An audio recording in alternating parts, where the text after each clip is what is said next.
Okay, Assalamualaikum warahmatullahi wabarakatuh. And good evening to everyone. Welcome to a webinar organized by Hashim Sani Center for Palestine Studies. Inshallah, we'll be discussing a couple of topics tonight. About the United Nations General Assembly's decisions, about the New York Declaration, and also about the decision by the Malaysian government to invite President Trump to come to Malaysia. Now, regarding the UN General Assembly, which endorsed the New York Declaration recently, about 2 weeks ago, and as we know, the New York Declaration was announced in July, and the main points of the declaration was a two-state solution roadmap, number one. And number two is actually condemnation of Hamas October 7 attack. As we know, on October 7, Hamas carried out the operation, and that started the current war. And the Western world has been condemning the attack by Hamas, but whereas in the Muslim world, many say that that was necessary. Then it didn't start on October 7, it started 1948. So that is, anyway, the United Nations or the New York Declaration decided that they want to condemn the attack. So that is another important part of the New York Declaration, which was endorsed by United Nations General Assembly. And then the third point was the condemnation of Israel's military action and the humanitarian crisis in Gaza. We all know what's happening in Gaza now. And number four, the immediate ceasefire and the end to the war in Gaza. The declaration states that the war in Gaza must end now. And it called for an immediate ceasefire as a necessary precondition to any transition. But however, it did not really state what needs to be done in order for the ceasefire to take place, except for asking Hamas to release all the hostages, without asking Israel to release the prisoners or the Palestinians which are being held in Israeli jails now, thousands of them. Number five is the temporary international stabilization mission. That's what the New York Declaration wanted. They want to send a mission, a stabilizer mission, probably under the auspices of the United Nations, ostensibly to protect Palestinian citizens, and then later on to give the role of maintaining security to the Palestinian Authority, which is also another important point. There's point number 6, which is the governance under the Palestinian Authority. The declaration envisaged that the Palestinian Authority would assume governance over the Palestinian territories, including Gaza, and said that Hamas not only must disarm, they must also hand over weapons to the PA and must relinquish completely their control over Gaza. Number 7 is the recognition of the State of Palestine. The declaration urged more countries to recognize the State of Palestine, and it stated that it is an essential and indispensable component towards actualizing the two-state solution. So that is a very most important point of the declaration, as I mentioned just now in the earlier part, which is towards the realization of the two-state solution. And number 8, accountability, follow-up, and institutional mechanism, which is supposed to be done by a group of countries, presumably France, Saudi Arabia, etc. So as we know, during the recent vote, 142 countries actually supported or endorsed, including our own country, Malaysia. There were some who were against, of course, of the United States and Israel were against. But there were also some abstention, 12 abstentions actually.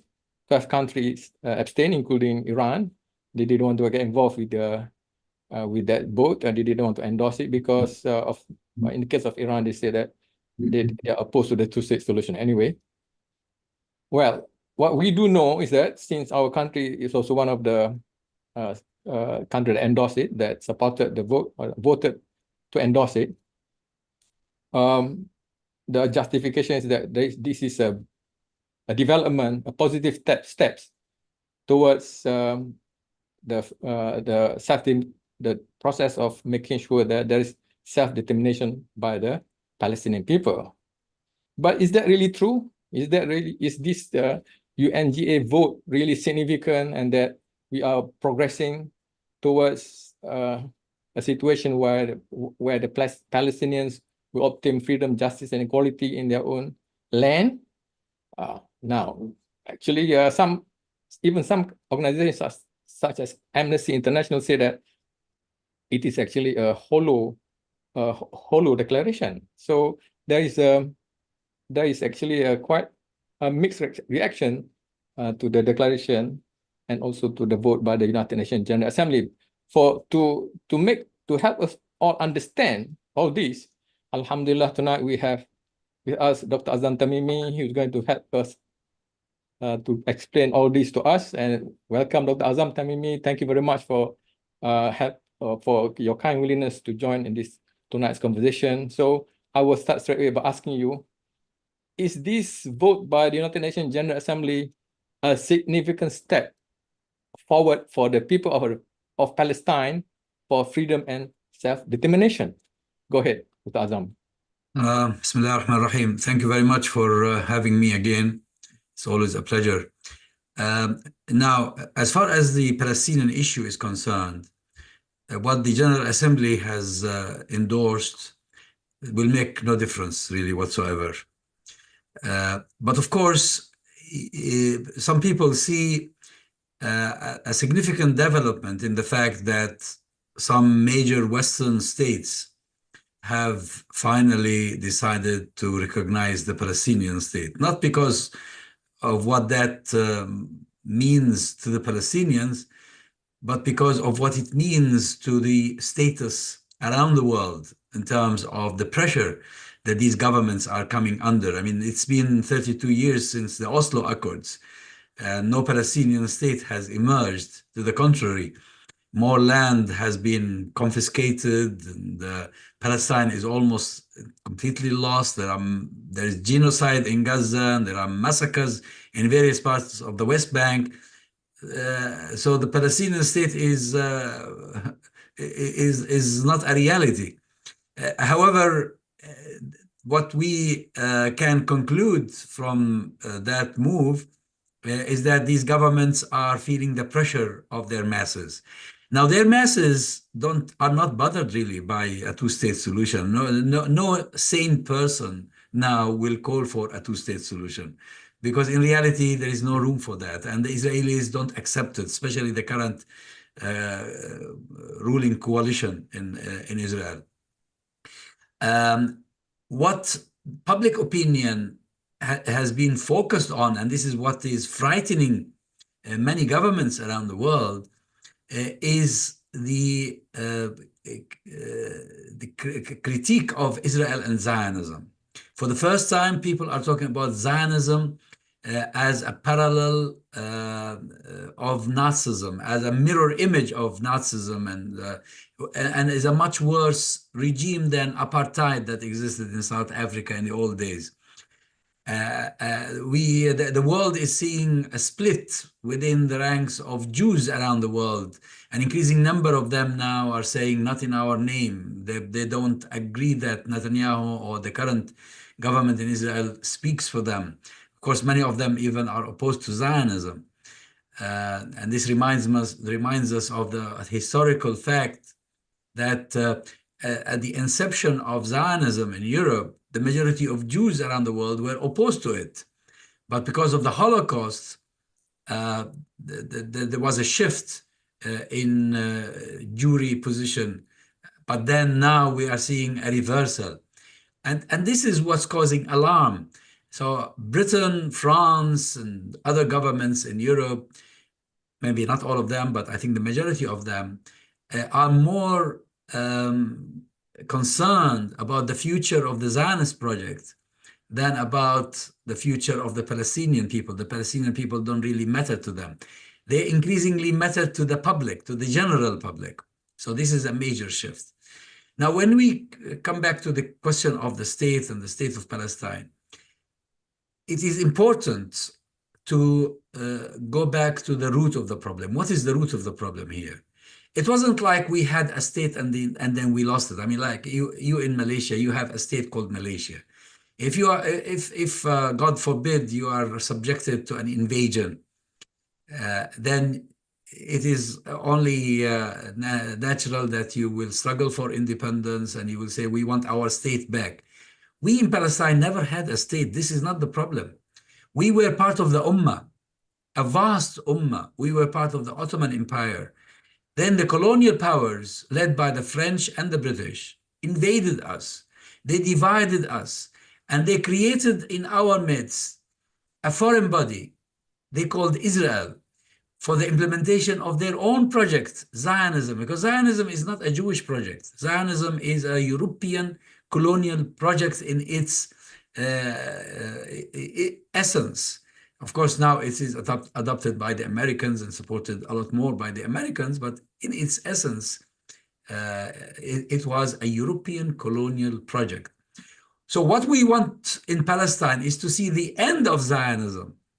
And now Zionism has been completely exposed. People can see clearly what it is, because until a few years ago, just until before the 7th of October, actually, many people still succumbed to the belief that the Zionist movement was compensating the Jews for the suffering they endured in Europe. And this is far from the truth.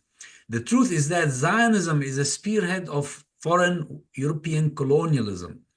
And it is so racist, so inhumane, that it is committing genocide today. And the world can see the genocide. I mean, you just switch on television at any moment in the 24 hours and you will see bombardment in Gaza. You will see death in Gaza, bloodshed. You will see attacks in Jenin, in Qalqilia, in Nablus, in Al-Khalil, in Al-Quds. You see settlers storming into Al-Masjid Al-Aqsa.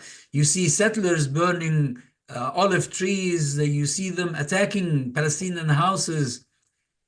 This is a project that is opposed to humanity, opposed to the values, to the sublime values of freedom, of justice, and of human dignity. And I think it is our role to continue to remind the world of the roots of the problem so that they are not deluded by this rhetoric about Palestinian state and the two-state solution, which is nothing really but a few tablets of Panadol or any form of painkiller, but it's not a cure.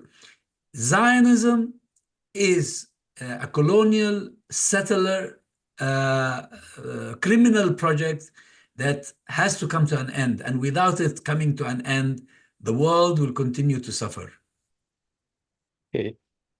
In that case then, if you had been the advisor of the Malaysian government when the United Nations General Assembly debated and voted, what would you have advised? How would you have advised the Malaysian delegation at the United Nations on how they should respond to the vote? Well, it's okay to vote for recognizing the Palestinian state, but some of the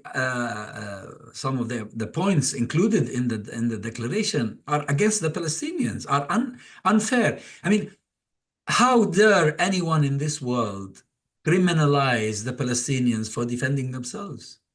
The Palestinians are the victims of invasion. And if our brothers in Malaysia don't recognize this, it is a very sad story. And I was really saddened by the statement made before the General Assembly by the Indonesian president. And he doesn't, either he doesn't understand what this conflict is about, or he chose to adopt the Western point of view. He welcomed recognizing the Palestinian state, but he wanted to make sure that Israel is preserved and protected and sanctified. What is this? You are the leader of the largest Muslim nation on the face of the earth, and you don't understand what Zionism is? Zionism intends to bring down Al-Masjid al-Aqsa, our first Qibla, our third holiest mosque. So what I would expect from the leaders of Malaysia, the leaders of Indonesia, and the Muslim leaders around the world is first to understand the history of this conflict and to appreciate the danger of Zionism and defend the right of the Palestinians to resist occupation and to struggle for their liberation. And if our Muslim leaders don't do this, who is going to do it? And I think the Malaysians could have said this. They could have, I mean, if I were the Malaysian representative, I would say, well, I would welcome this global move toward recognizing the Palestinian state, but I have reservations regarding some of the points mentioned, because to us, the Palestinian people are not the aggressors. We are not the ones who initiated the Holocaust in Germany. It was the Nazis. Why should we pay the price for somebody else's crime? Why should we punish for somebody else's sin? And what do you think will happen to Malaysia? Nothing. They will be appreciated. It will be appreciated from the leader of Malaysia or the leader of Indonesia or Pakistan or other Muslim leaders to tell the truth in front of the General Assembly. And I would really sincerely advise them not to follow the footsteps of some of the lousy Arab leaders, because some of the Arab leaders are Zionists. The leaders who remained, I mean, the UAE delegation that remained in the General Assembly after so many delegations left in protest against Netanyahu, and they even clapped and greeted him after he finished his speech. These are not Muslims. These are not Arabs. These are Zionists. And we have to recognize them for what they are. So the leaders of Malaysia, the leaders of Indonesia should not follow the cue of the Emiratis or the Saudis or the Egyptians or even the Palestinian Authority, because the Palestinian Authority is nothing but a security agency working for Zionism and for Israel. So to demand that Hamas be disarmed, that the Palestinians should surrender, and that they should surrender their affairs to Tony Blair and some other war criminals, that it would be very saddening to hear from a Muslim representative at the UN General Assembly. Okay, all right. I hope that people can really understand now the point, but let's continue to discuss what happened at the UNGA. We know that Trump went there to give a speech. Some people laugh at it. They said it's one of the funniest speeches, hilarious. But at the same time, it's also serious because he is the president of America, which is the main enabler of the genocide in Gaza. But after that speech, he met the Muslim leaders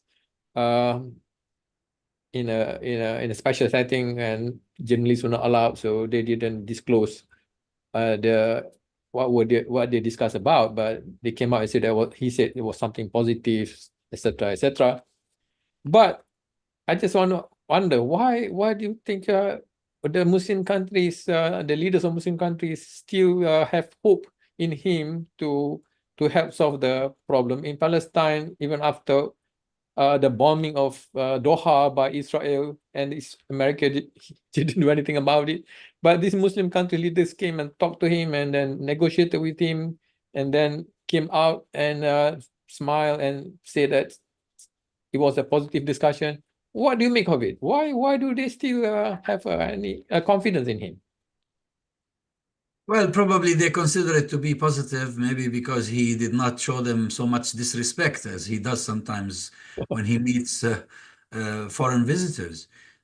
But it would be, we would be deluding ourselves to think that Trump is a source of goodness, that he is salvation, that he is going to help our brothers he is actually the one who is arming the Israelis and continues to arm the Israelis as they are butchering the Palestinians in Gaza and elsewhere. And there's nothing wrong with meeting him, of course, but what's wrong is to sit in his presence like a pupil in front of a teacher. He is far from that sort of character. He's a very silly, ignorant human being that happens to be today at the helm of power in the most powerful country in the world. But for me as a Muslim, Allah is more powerful.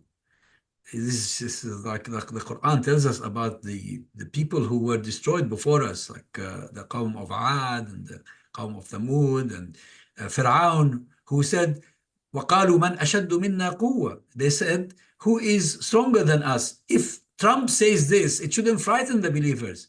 Because Allah subhanahu wa ta'ala responds to this saying, أَوَلَمْ يَرَوْا أَنَّ اللَّهَ الَّذِي خَلَقَهُمْ هُوَ أَشَدُّ مِنْهُمْ قُوَّةً. Don't they see that Allah who created them is more powerful than them? So for a Muslim to come and sit with Trump, he should never forget that Allah is greater, that Allah is the Lord of the universe and not Trump. Just like Trump came, Trump will go. And just like America rose to be a power, one day it will fall, just like previous empires fell.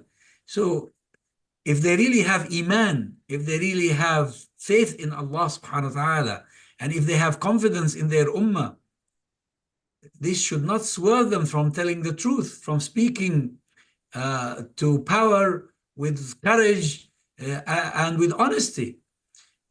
What do you think would have happened had at least some, and not all of them, I mean, I don't think that all of them are qualified to do this, but at least some leaders of the Muslim countries can and could have defended the Palestinian point of view and explained to, or tried to explain to Trump, whether he understands or not, that's something else, but try to explain to him that the Palestinians are the victims, and that America is making a mistake, that America should have actually worked to win the support and the friendship of 2 billion Muslims rather than win the support of a few Zionists, whether they are Christian Zionists or Jewish Zionists or even Arab and Muslim Zionists, I regret to say. Speaking the truth in these moments is really what matters. These leaders are not going to be living for eternity. Our grandparents died, our parents died, we are going to die. Everyone one day will die, and we are going to meet Allah subhanahu wa ta'ala. So what will these leaders say to Allah when they meet him on the day of judgment? When he asks them, what did you do when you sat in front of Trump? Mhm. What words did your mouths utter? What positions did you express? Let them remember that that day is coming. We are all going to stand in front of Allah subhanahu wa ta'ala. Yeah. Yesterday he said that I will not allow Israel to annex the West Bank, but he didn't say anything about Gaza though. He just focused on the West Bank, said that he's not going to annex. He's not going to allow Israel to annex the West Bank. But what's happening now? There are settlers are going around murdering people in Gaza. In the West Bank, and nothing has been done about it. So can you help us understand why did he come up with this statement to reassure the Muslim world, or to assure the world that he is not going to allow Israel to annex the West Bank? What is happening? I don't think he speaks as a politician. I mean, Trump is not a politician. And as has famously been said about him, he usually expresses the opinion of the last person that he meets. So God knows whom he met when he uttered those words, because in a few hours' time, he could easily change his opinion and to the exact opposite of what he said earlier. I mean, the people who are jubilant about the recognition of the Palestinian state, or people who are jubilant about Trump saying he would not allow the annexation of the West Bank, should ask this question. What is happening on the ground, actually? What is happening on the ground? What is happening on the ground is annexation. And he previously recognized the legitimacy of annexing the Golan Heights. He recognized Al-Quds as an eternal capital of Israel. He continues to supply Israel with weapons and money and to provide political and diplomatic clout. So if he just says a few words, we should compare that to his actual deeds. And he's not on our side. And frankly, I increasingly believe that he is being blackmailed. I mean, if you follow the sequence of his statements and his positions over the past year or so, he's been succumbing more and more to Netanyahu. And the only explanation, in my opinion, is what many Americans are talking about today, is that he is most likely involved or embroiled in the Epstein affair.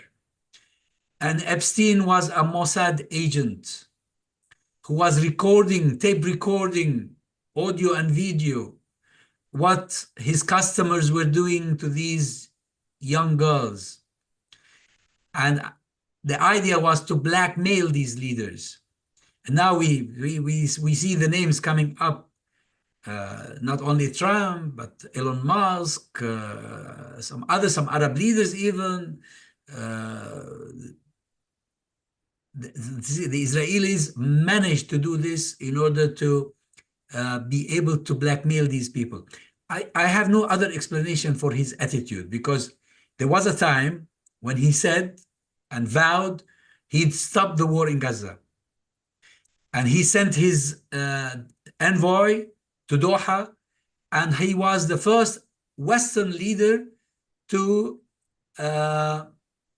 allow direct talks with Hamas. For the first time, American officials sat with Hamas officials, and they came up with a deal. And he hailed that deal. But then when Netanyahu rejected it, he followed Netanyahu and changed his mind. There's no other explanation apart from blackmail. And I'd say shame on any Muslim or Arab leader who follow the deeds or actions or sayings of somebody like that being blackmailed by the Mossad in Israel. Okay, yeah, thank you for the explanation. I think this is the theory that I was reading it as well. Max Blumenthal, I think, who is writing a lot about it and talking about this blackmail and Epstein. So probably it's true, and it's said that means he's going to be following what Netanyahu is going to direct him what to do.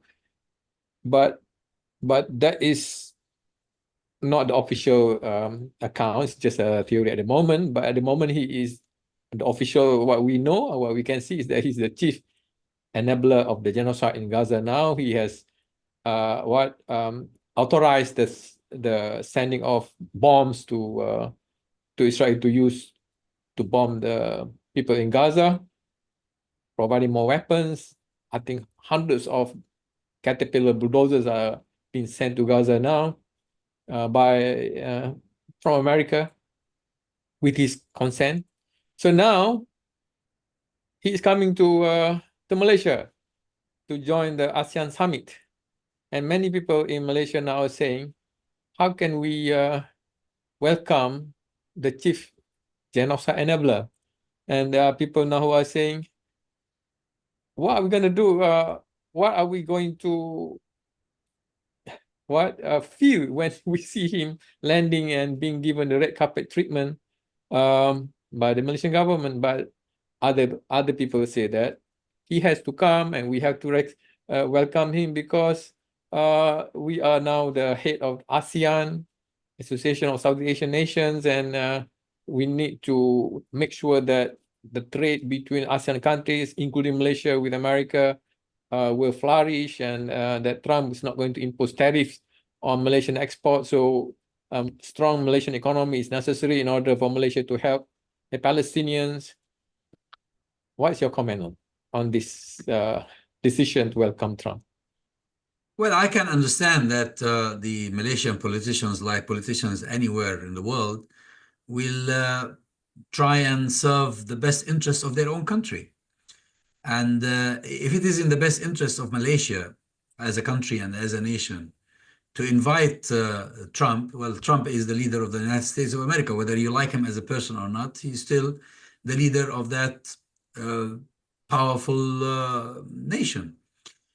But really what matters is what to say to him and how to deal with him. Inviting him, like the Arabs did before in the Gulf, to offer him pleasures and heaps of gold, and to act with him as if he was the Lord and they were the servants, that is a very shameful thing indeed. But look at the Turks. I mean, the Turks are dealing with America. The relationship with America seems to be good. And the people say that there is some personal link also between Erdogan and Trump. But yet, when it comes to the issue of Palestine, the Turks seem to be clear about what they want to say and what they say to him. And I hope that the same thing will happen in Malaysia. That, okay, as you said, Malaysia is the leader of the ASEAN, and probably diplomatically, they have no option but to invite him. But when Palestine comes up as an issue, and the genocide in Palestine, in Gaza, comes up, they should tell the truth. They should just tell him what they truly believe, and not what they think should be said to him in order to win him over, because you can never win him over. This guy treats the whole of the world with contempt, with utter contempt. You can try and reduce the harm that results from this by having him come over, by negotiating over the tariffs, etc. But no one has the right to make concessions on behalf of somebody else. I don't accept from the Malaysian government or the Indonesian government or the Pakistani government or the Turkish government or any government in the world to offer concessions on my people's behalf, at the expense of my parents, at the expense of my children, at the expense of my grandchildren, at the expense of my people who are being massacred in Gaza and are being dispossessed in the West Bank. This a politician with dignity. I mean, look at some of the leaders of Latin America. They came to the General Assembly. They told the truth. They spoke the truth to power. And America did not invade them. They cannot invade them. They cannot destroy them. This is a very critical moment where you tell the truth to power without fear, without anxiousness, because you believe in it. And I know our brothers in Malaysia. I know Anwar Ibrahim, and at least Anwar Ibrahim, I know him in person. These are good Muslims. These are people who grew up learning about the Ummah and about what colonialism did to us, and the fact that our duty in this world is to struggle for truth and justice. This is the time they are truly being tested, because being out of politics or being in the opposition or it's easy. You can say whatever you like. But now when you are a decision maker, that's the real test. So I would say, I would really hope and encourage our brothers in Malaysia to be clear about the real problem in Palestine and about the solution to that problem. The solution is to stop supporting this genocide. And America is still supporting that genocide. So they need to tell this to Trump, that this is how we see it, and there is no other solution. Thank you very much, Dr. Azam. for clarifying all these important issues for us to understand what's happening in the Middle East, as well as what happening at the United Nations, and also your advice to Malaysians and the Malaysian leaders on what to say to Trump when he comes to Malaysia next month. Thank you again for your kindness. Inshallah, we hope to talk to you again in the future. Assalamualaikum Inshallah. warahmatullahi wabarakatuh.